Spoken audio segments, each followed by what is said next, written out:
standing there watching on TV, and the lights flickered in the building. About that time we heard the engines roar, and we took off out of the building. As we were coming out from the office out through the building, the ground shook and we heard big boom. Looked over and saw the big ball of fire up in the air.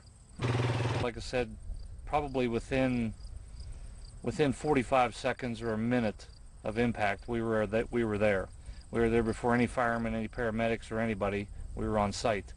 When we got there, there was a plane flying up above, and he was smart. He flew straight for the sun, so you couldn't look at it and see exactly what type of plane or if it was a fighter or what it was. But we caught a glimpse of it, and as he was swinging, he was basically traveling in the same direction as the plane. I was in Atlanta, and that was this past winter. Was in Yamaha training, and I was sitting there talking. Everybody, of course, asked where you're from, introduce yourself to everybody in the classroom, and of course now we just say Shanksville, where the plane crashed, and everybody knows where we're at.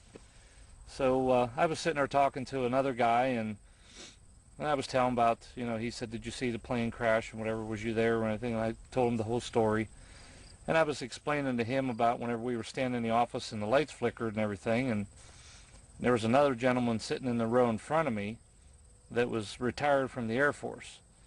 And as soon as he heard me say that, he immediately stopped me and he said, tell me this. And I told him, and he says, well, I'm retired from the Air Force. He said, that plane was shot down. And I said, why?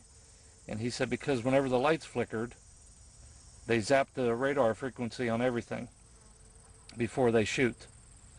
And he said, that's why your lights flickered. Your lights didn't flicker from the impact.